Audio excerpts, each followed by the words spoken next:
Hi, this is Mike, and we're starting to do a Phantom Sealed event here.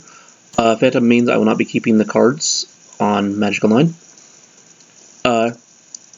We will be playing 3 rounds Swiss, and seeing how we do.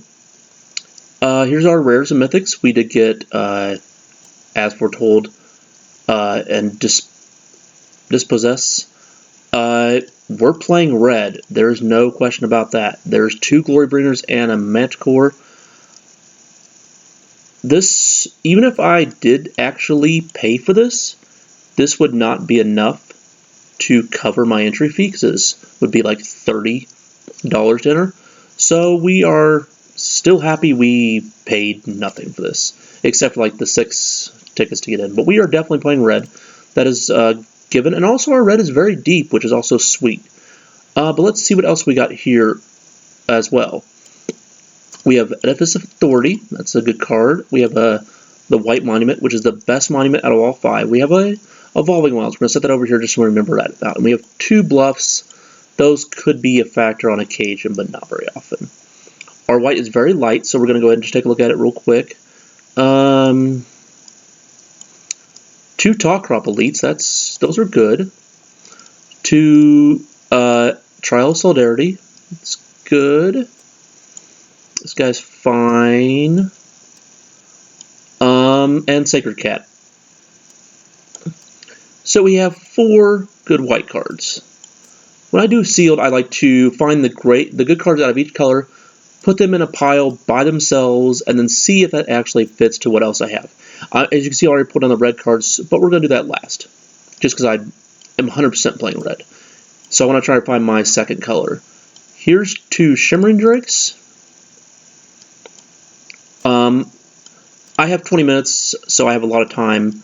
In real life, you have like 30 minutes to build your deck, because you're also checking to make sure your person who registered it also did it correctly. So you have a little bit more time there. Here, blue, we had like 3, maybe 4 cards. Not enough to even think about. Blue is like 90% dead. For the Broken Lands, double Final Reward.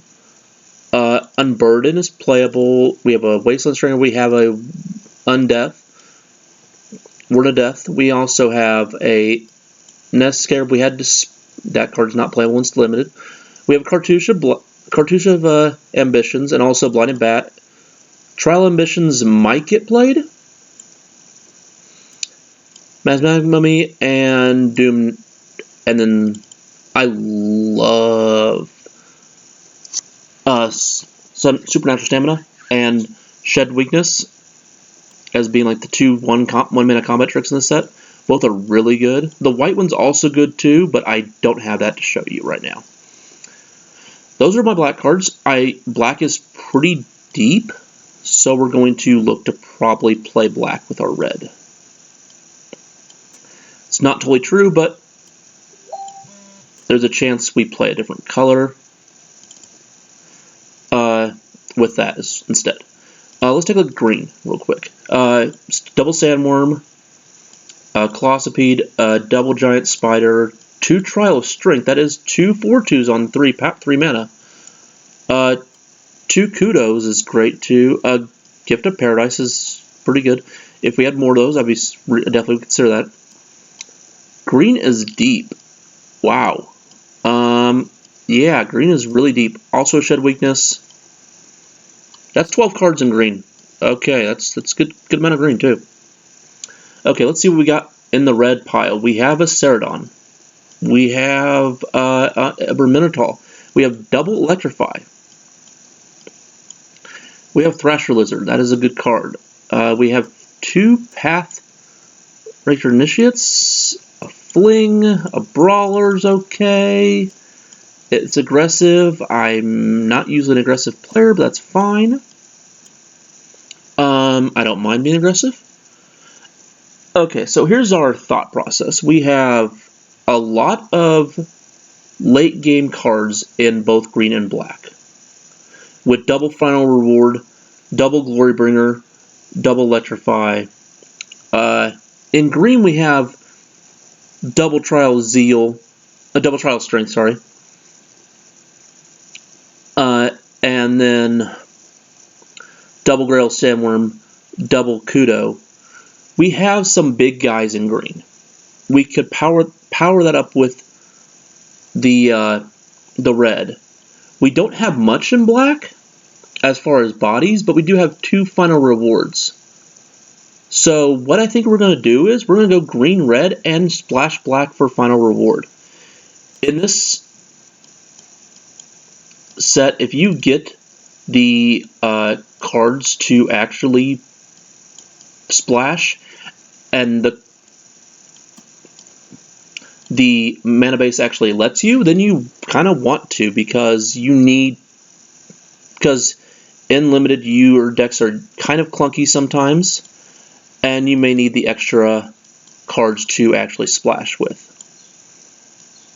to help you win the long games. Sometimes you just get the deck that just runs over people because you have too much fast creatures and a great curve, and you just plow through people's decks like pretty easily.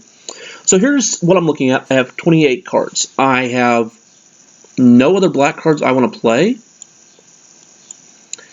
Maybe this Cartouche of Ambition might come in the sideboard a couple times just because it's a great card, but because lifelink, but that's about it. I don't see any other cards I really want to play. Now we gotta look at what we want to cut, because this is way too many cards. I like to play 16 lands in this format. Maybe 17. This deck probably will go 17. I do this Evolving Wilds. I do 2 Painter Bluffs, as I said earlier. So we'll probably be playing 17 lands, just because we have 2 Painter Bluffs that we want to be able to use for our spells, and also the Evolving Wilds. What do we want to cut? We want to cut down our things. We want to cut out of our slots too, and also make it so we don't have to worry about so many 5-drops or so many 4-drops and whatever. Claw Speed, you're getting replaced by 2 Glory Bringers. You're not good enough to be in this deck. We don't have any flying, like early game. You usually tend to not have any flying in early game, so it's not really a big deal. So Giant Spiders can go down to 1. We don't need that many of them. We probably don't even need this one, honestly. This format's decently fast. It will be a little bit slower because we are playing limited. We are playing sealed versus... why is that in here? We are playing sealed versus draft. I don't know why this was in here, but yeah, accidentally put it in there. He's good, but not going to be played. We have a lot of good cards to justify playing, but we need to cut at least 1, maybe 2 cards. I'm going to say 2 cards we need to cut. Thresher Lizard is not going to make it. We can, like, it is a 3-2. It is perfectly fine on a 3-2, but it is one of the first cards that stand out to me that doesn't make a big effort to what we're trying to do. Like, we have 2 Honorary Kudos and this Death-Rate Maw, which is a huge hippo, that are just going to throw counters on these Nimble Blades, and then hopefully I can use these creatures to use the Heart's Pierce Manticore and kill a creature. That's the plan on that deal. We also have 2 Trials of Strength with a Cartouche of Strength, which will be great. We could play this Cartouche as a Zeal to bump the Trials more, but I don't see a reason to, because this does not benefit us that much. It gives a creature haste. The only creature we want to have haste already have haste.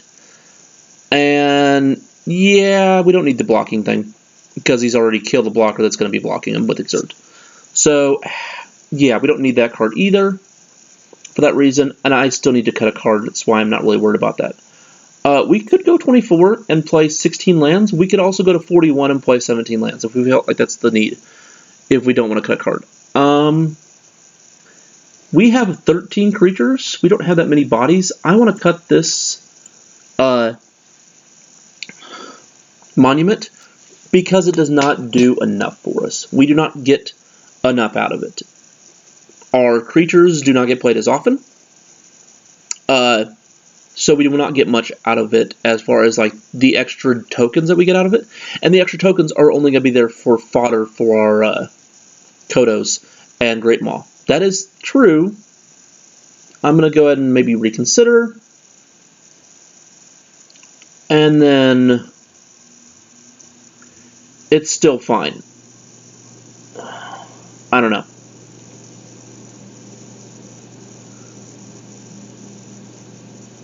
I'm tempted to still play it. I haven't decided yet.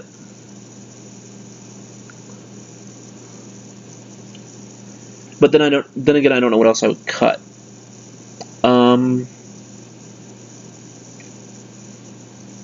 These nimble blades are okay. We have a lot of sorcery / instant / artifact and enchantment cards that will knock off prowess, so that'll help. There, we have decent amount of cycling. These 3 cards back here, and also that's all only cycles. Okay, we have 3 card cyclings back here, so it definitely gives us a turn 1 play, some turn 2 plays, because this will actually be here a lot of times. This will actually be here a lot of times. So actually, there's our curve.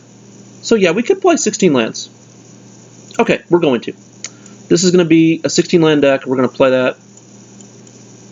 These are going to be here, and then we're going to add our lands.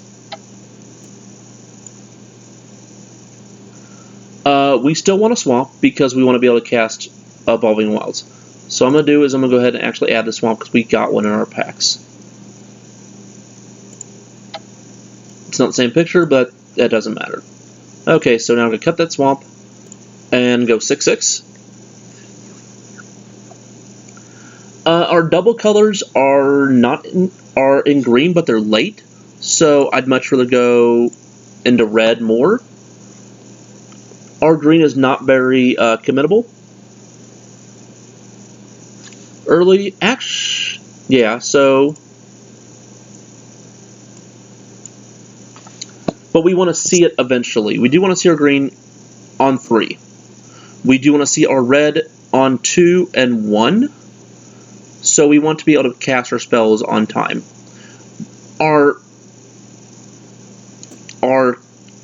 greatest hands for this deck are going to be something like turn 1 Evolving Wilds or turn 1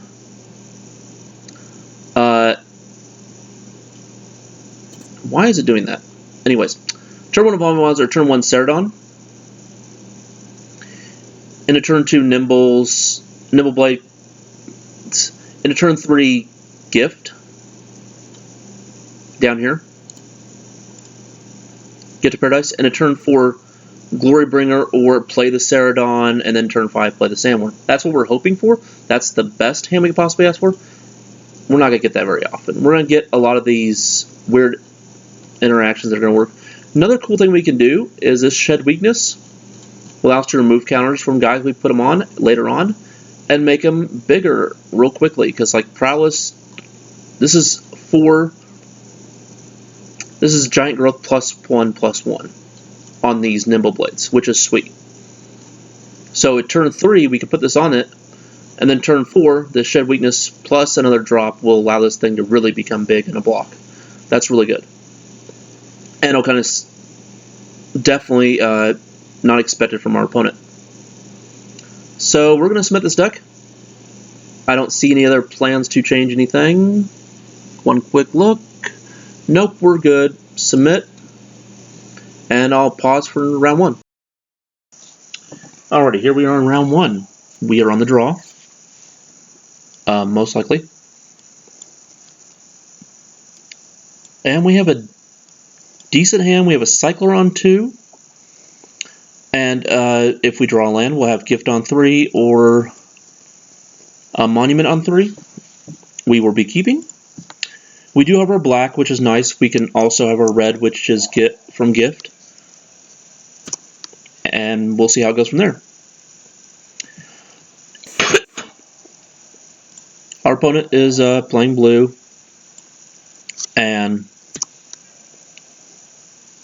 we'll see how. So things you want to look for in this, we're not keeping the cards, so you just want to actually are practicing for PPTs or practicing for sealeds that you're going to be playing in the future. For that deal, that's the only reason why you would ever play these normally, or you just don't want to keep the cards because you're looking to just improve your limited game of the new set, or in general of just any set. I like the Phantoms. They're cheap. They are usually fire pretty fast and usually are really good as far as testing goes for that deal. So here we have a 3/2 Menace that he played on turn 3. It's a rare. It got 2 counters on it, and then he gets to, whenever zombies die on his side, I lose life. Not bad. This is a pretty good rare. It's unfortunate it's a 3/2 and he put it counters on himself. That's what happens. Here we're going to cycle a Sandworm. I'm looking for my 3rd land.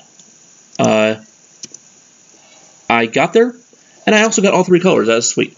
I have options here. I have a Defiant Great Maw, which will not trade with this. I have a Trial Zeal, which will also not trade with this. And I have the Monument. We're going to go ahead and play a little bit longer game here. We're going to play a Monument into these creatures, and that way we have 2 blockers for next turn for his Menace creature. Because we'll have either Trial Zeal, which will give me a token, or a Great Maw, which will give me a token as well. And we'll have 2 creatures for his Menace. His Menace is not really that threatening because it's only a 3/2. So it's not really a big deal to me right now. Here he plays a 2/3 that gets pumped every time he cycles or discards a card. And we drew one of our 3 rares that we're playing. So here we have an option of playing Gift of Paradise on a land that will play tapped. That doesn't do as much. It will gain us 3 life. That's not really going to do anything against these 5 power creatures. We also have a Trial and a Defiant Great Maw. I'm going to go ahead and play Great Maw.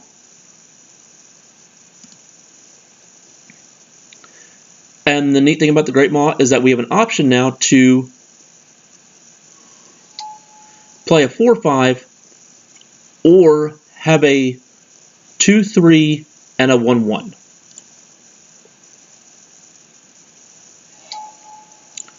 I'm going to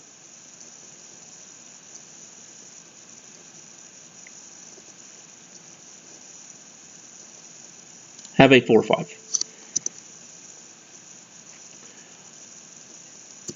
And that's going to be it. I could have had a 2/3 and a 1/1 to use Shed Weakness and make this a lot bigger and move the counter off. I'd much rather 4/5 to actually threaten to kill this thing if it attacks, and have another. And I could add 2 creatures here to block this, but that's not going to be most likely going to work out for me and very well in my favor at all. With his color combination, he could just bounce my creature. Well, he's going to Illusionary Wrappings on my guy and turn it into a 0/2. So we're going to take a lot here. I'm not going to block. Excuse me. This creature here can still be beneficial with the Shed Weakness, which is pretty sweet. Here we can play a land. We have options here. Again, we're going to... This will produce 1 extra mana, not 2. So we only get 1 bonus out of it. Here we have a little bit of option. We can go Shed Weakness. Next turn, we'll have a 2/3, or a 2x. And then we'll get to block and do pretty much nothing. That will also do pretty much nothing because I can't sacrifice this because it will do 0 to these guys. So Manticore is also not an option either. We can electrify one of these. Doesn't seem that good. I like Trial because it's going to give me 2 creatures. I'm also going to bluff Magma Spray because... I'm sorry, it's going to give me 1 creature. This doesn't work unless you actually are playing creatures from your hand. Not thinking straight. We're going to play that because we do have a cartouche in our deck. We want to kind of see that back in our hands sometime soon. And we want to bluff Magma Spray because it can kill this. But really, if we want to bluff Magma Spray, we would just shot it off and killed this earlier. There's no point in bluffing this, but there's no black spell I want to bluff here either, so let's just bluff Magma Spray. Here we do have 2 creatures to block his menace, so he's actually tempted not to attack, and that's great. He just did not attack after he really thought about it. He actually turned in, then decided not to. He's going to play a 5-drop for the Broken Lands. That was what he's saving to cycle here. Okay, so we have a land. We can hold up Electrify and Shed Weakness this turn and be fine with that. We can also play Gift on a land and then hold up just Shed Weakness. Both those seem good. I'm going to hold up Electrify on the Horde and Shed Weakness and really get him. Here, because we're going to really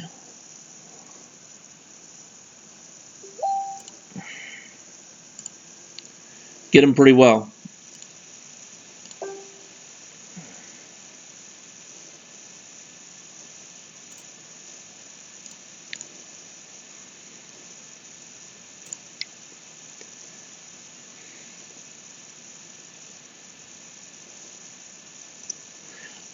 So he played Lilion Mastery. It gave him 2 more tokens. And this is a card that didn't affect the board at all. So why wouldn't you play this after you attacked? Yeah, it gave this guy +1/+1. That's not really that big of a factor at all. So if this is attacking, he says he has cycling in his hand. That's fine with me, honestly. If you have cycling to pump this up, all it does is get +1/+1 to turn. That's fine.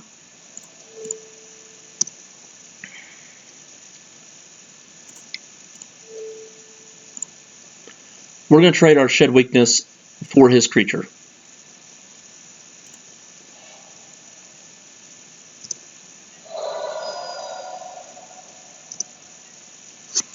Now we have the option here to kill Horde of the Broken Lands. Only 2 cards you can cycle, like River Serpent and stuff like that. We're just going to go ahead and knock off his rare before it becomes a problem. Because now he does have zombies that he actually can kill. Here we have Final Reward. That's great to kill off this Horde. We also have a Beast to kind of block the zombies and not really be an effective thing. We can also do, we have a ton of options. Our creature is not really needed right now on the board. The Manticore. And we can play Gift and then hold up nothing afterwards. So we're just going to pass and kind of hold up both our instants and let them play the game that we're playing. We're playing very slow passive game here because we want to draw our bombs, Gory Blingers, and beat him with those. He's playing blue-black for good reasons. He has a decent rare. He has another decent rare here. He may have a blue rare. Maybe. Probably not. We'll see. I'm going to keep Final Reward and Electrify for those. Here, we could Final Reward this. We could Electrify it. I'd much rather Final Reward it if anything else, but I want to kind of hold a Final Reward. We do have 2 of these, but I want to hold it for a better creature. But I'm still going to probably go ahead and use it on this because his hand is running low. And also, if he has a cancel in his hand, I want to get out of his hand now. He did not have a cancel. That creature bit the dust, and we're going to be happy about that. So here's a Kudo. We have now the ability to play our Gift of Paradise on any land we want. We're going to play on this mountain.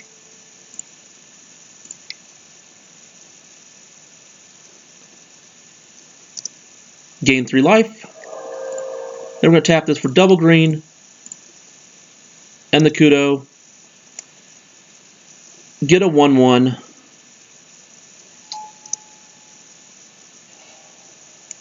Put that token on the Illusionary Wrapping creature.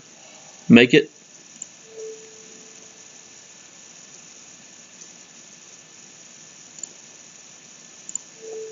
What is this doing? Okay. It's just making me use his ability that I really don't care about.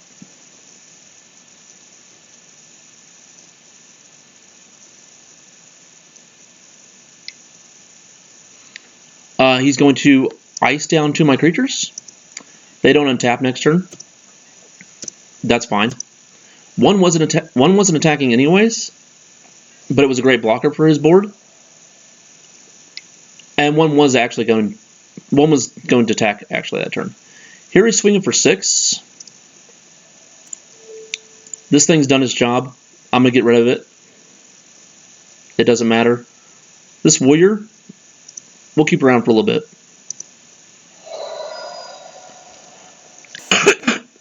Here we may need the Manticore just to actually apply blockers. And after he did all that, he's now going to glare back my token and draw a card. And then play a little 1/3 flyer. That does get bonus off cycling or discarding. He only has 1 card in hand. Here we're going to keep our land because we don't really need it. We have 5, 6 mana. We can't play both our spells. We do need bodies on the table. That's for sure.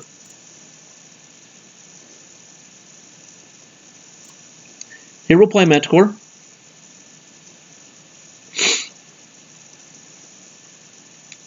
We're not going to throw anything at anybody. He's showing Essence Scatter. I'm not going to go ahead and just say he has Essence Scatter.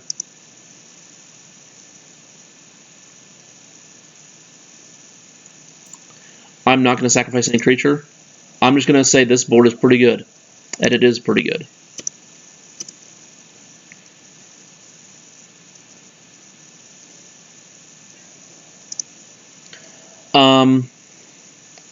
Here he's going to swing for 6, 7.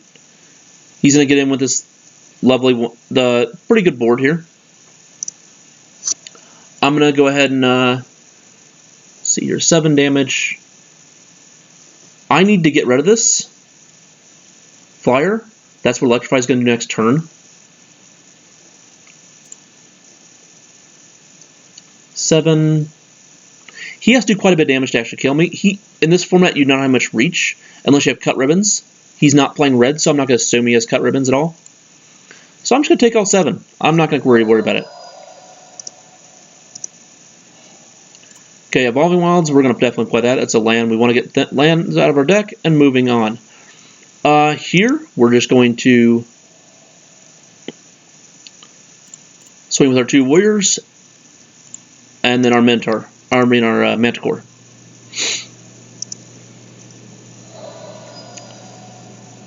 And then, also during my turn, I'm going to try to kill this off. I don't know if it's going to work or not, but we're going to try.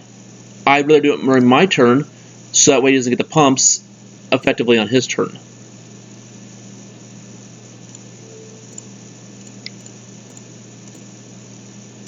Yes, I'm taking a little bit of risk here, but I need to get rid of this. And it dies. Cool. We're just going to do this just to save trouble later. It doesn't really matter. Yay, we're getting a mountain. Because we already have a forest in our hand. I'm holding the forest. If I draw 2, or if he plays Unburden, he may think I have a card in hand. I just don't want him to cycle Unburden. Get rid of a card here. There's no reason for me to play the extra land. I don't need it. He doesn't attack.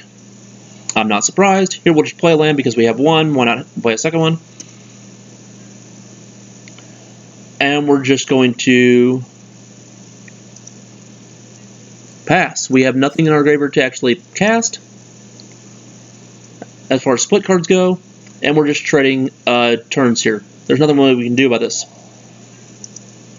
He just played a land, and he's probably passing again.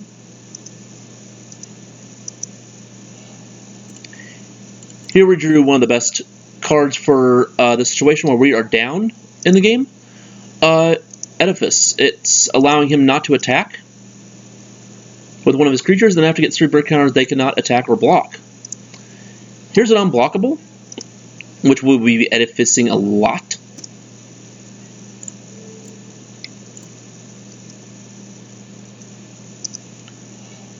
Because it's going to be one of the big targets that he's going to be wanting to put things on and then make it hard to kill. So it's going to be worth dealing with that. Here, we're going to put the counter on the Manticore, because it is the worst creature out of it, and we also don't mind if it dies, because it has Embalm. Yeah, this rare has Embalm. It's the only red creature that has Embalm. Pretty sweet. Here, we're going to swing with the Kudo, because we just drew another Kudo. We have a lot of blockers now. So we're starting getting in there. We could probably swing with the Manticore, but we're going to be a little bit cautious until we get to a later life total, and we have a few more cards in our hand to work with the board. He only has 2 cards in his hand, so he doesn't have much to work with either. Here we're just going to tap the, we're going to make so the Slither Blade can attack. We just want to protect our life total as best we can to worry about future beatings. Here we're going to attack with both the Kudos.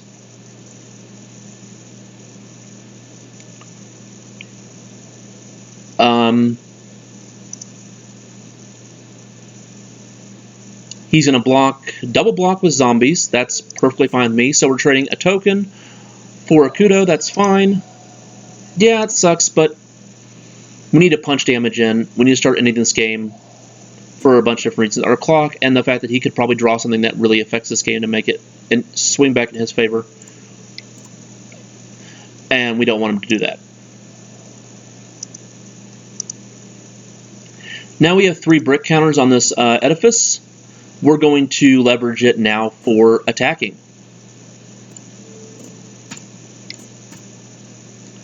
So now this zombie cannot attack or block until my next turn.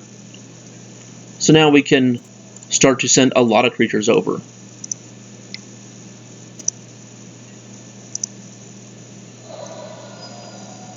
We could have sent more, but the Slither Blade could just take one out. There's no point in actually doing that. We could not have killed him, in the sense because the Slither Blade would just blocked here. He's going to see if he can do anything to the Slither Blade to make it worthwhile. With 2 cards in blue-black, this is not likely going to kill us, so I'm not really worried about it. He's packing it in. He doesn't have anything. We're moving on to game 2.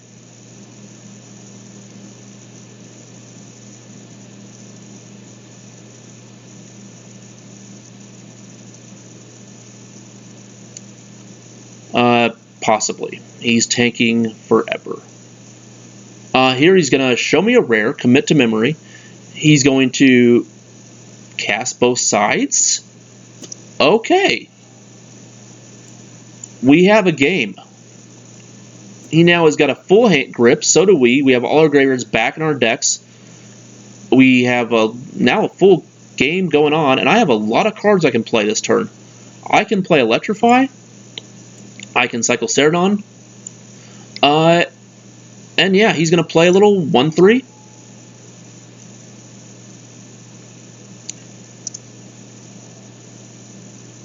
We're not going to show him this Glorybringer, even though we just drew it. There's no reason to. We're going to kill his 1-3. And win the game. Because if he blocks here and blocks here, he's going to still take 2 and lose. So that's what we're going to do. He did not need to do that. He just got to see the same card in my deck he saw earlier.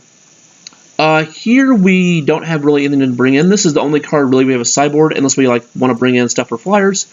We do have a Giant Spider, which is actually something I'm going to bring in because it does beat out his flying ability. He's playing black, he's playing blue, which has a lot of flyers in both colors.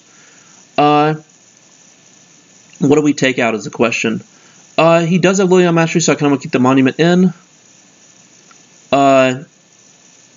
This Minotaur's pretty beefy on the front. It can do a lot of work. His deck is kind of slow, so we could say the Nimble Blades can be taken out. I'm actually going to take out... I don't know what we're going to take out here. We're going to think about it for a second.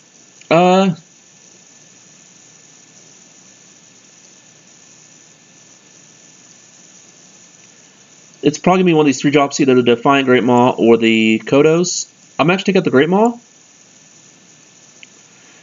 because the Kodos do pretty much the same thing. This card, actually, I don't know. It's kind of tough. This is a 4/5. These are 3/4s. We have 2 Trial Strengths. The Trial Strengths don't really match up too well in his deck. He has a lot of creatures that just kill the 4/2 pretty easily, so I don't really get much benefit out of it.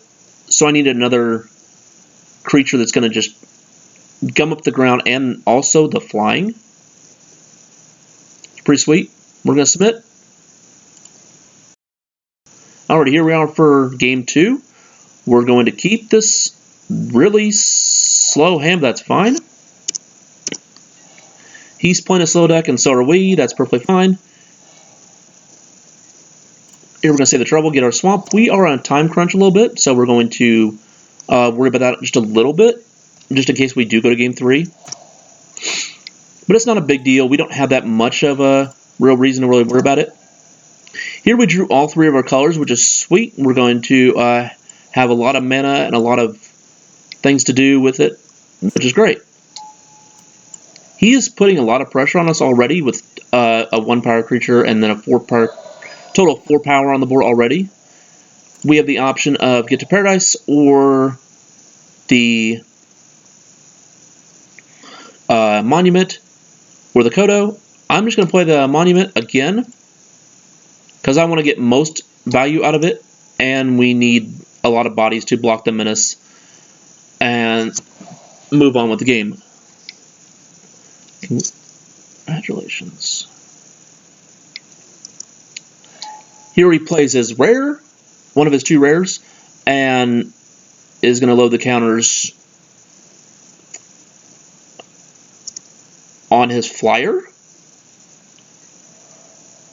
So you should play this before you should play this after you attack, so you at least can get a 1 point of damage here with this flyer, and then put the counters on. That was a missed damage there. Hopefully it doesn't come back to bite him, but it's probably going to. So here we have 4, possibly 5 mana, but we have a Glorybringer coming down next turn to deal with this big thing.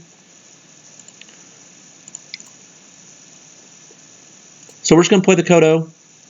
We're going to bluff Stamina, because we didn't show him any. We showed him. We should have bluffed Shed Weakness, actually, because we already knows we had that. But we didn't, and it's an accident. Oops. We don't have it in our hand anyway, so it's not a big deal. We can bluff Unnatural Stamina if we want to here. Here we can double block this. We're actually going to, because we just need to save damage, and we want creatures off the board. We're going to trade the Kodo for his card. He's not going to kill the Warrior. The only card he can actually play here to make this worthwhile is Unnatural Stamina. He does have it, so his creature's going to live. He's going to get trigger off the zombie, and then it's going to come back as well.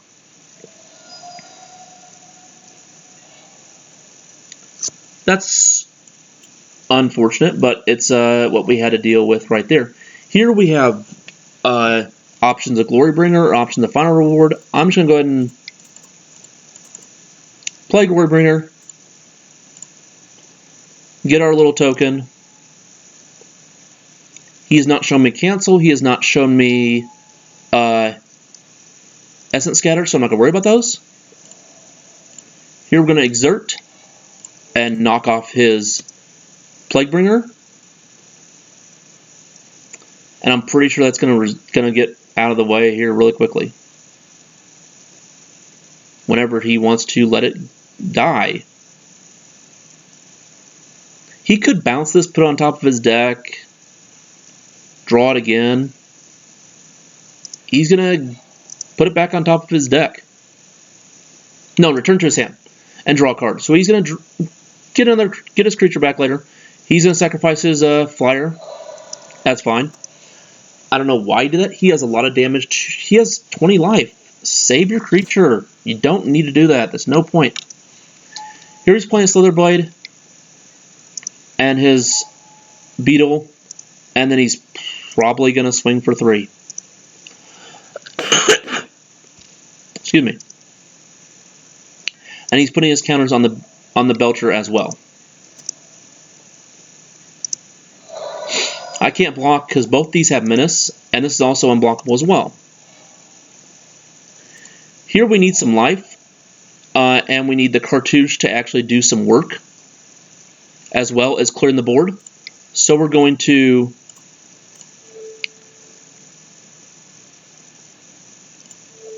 put this Gift of Paradise on the swamp, use it,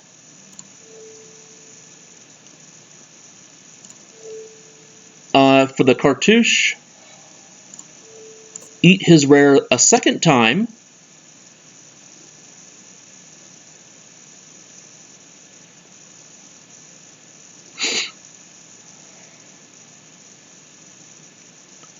and hope this works. I'm pretty sure it's going to. If he bounces it a second time, that's fine. You know, this thing has not done much work. It has done me 1 point damage and also attacked. Yes, I'm using that ability. Goodbye.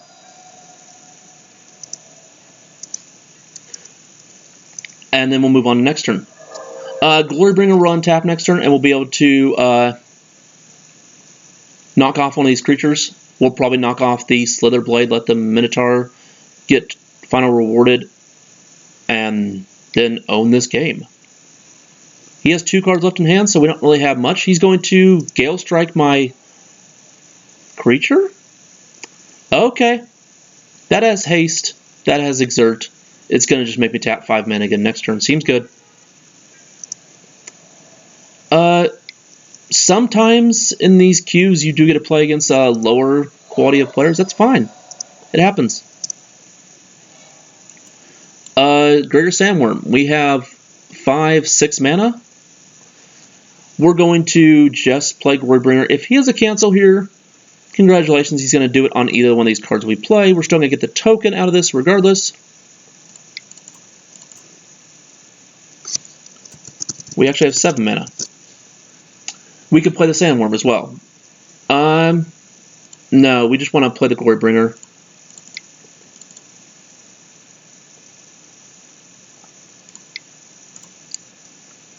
And that's it. There's no other card we want to play.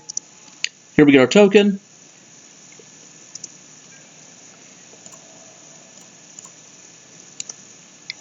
And we're going to shoot down his Menace creature. And swinging for 5.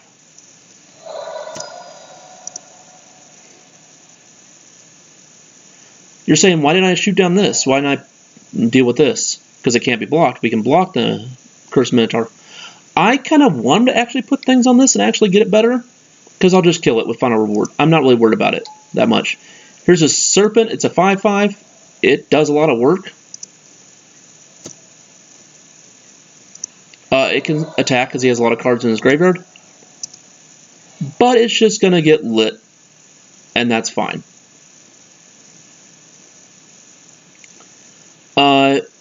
We could also just play the Sandworm, which is actually a better play. We're going to go play the Sandworm.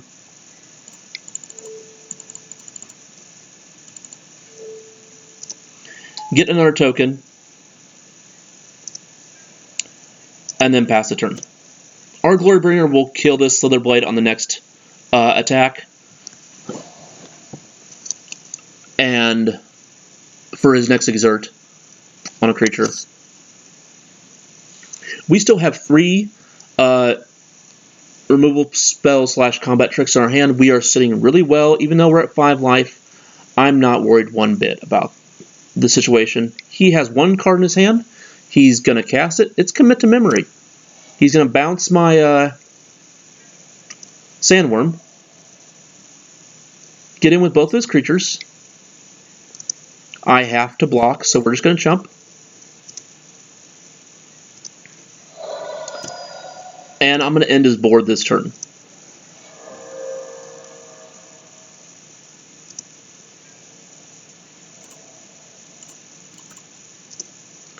So we're going to Glorybringer down his Slither Blade. We're going to final reward his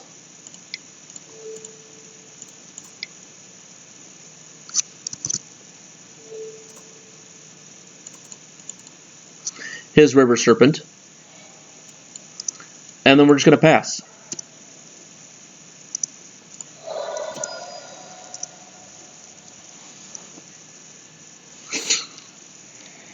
And I want to do that all, even though that had instant, I want to do it all in his turn, on my turn, because I didn't want him to have a counter spell, some sort of way to save his creature with stamina or something like that.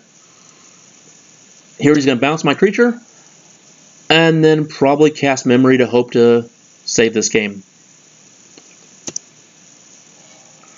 Okay, so I was right, he's casting Memory. We now have 7 new cards in our hand. We have another interesting game going afoot.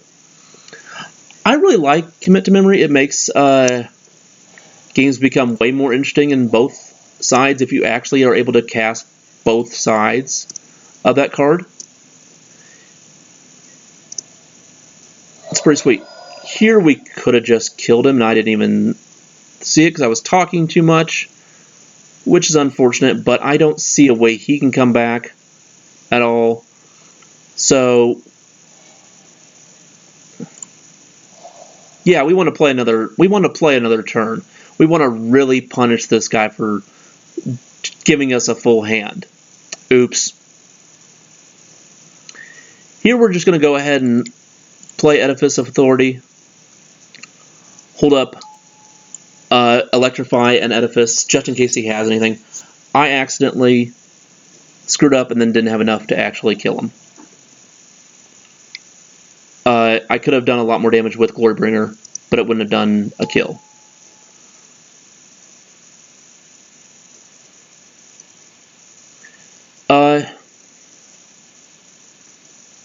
We could have played Giant Spider. I'm not really looking to play a Giant Spider. I'm looking to get the Edifice on the board. I'm looking to leverage this pretty well.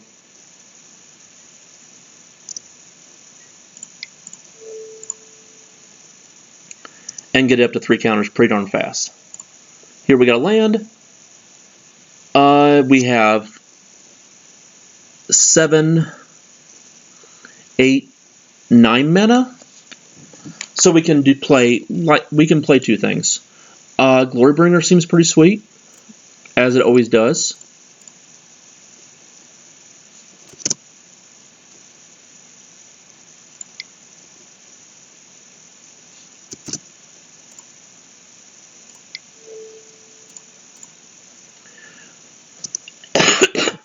So we're playing Glorybringer.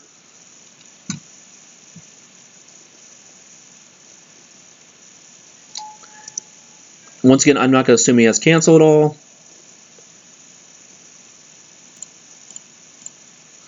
We're going to attack and exert. We're going to try to kill the Horde of the Broken Lands.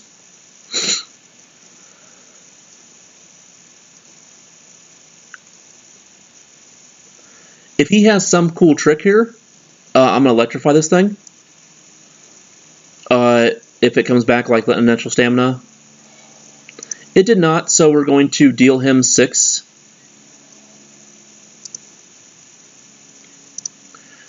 Actually deal him 5, put him at 2. And then we're going to play the Manticore. And it does deal damage to players. We're just going to sacrifice our dragon and win the game right there. Pretty good. See you next round.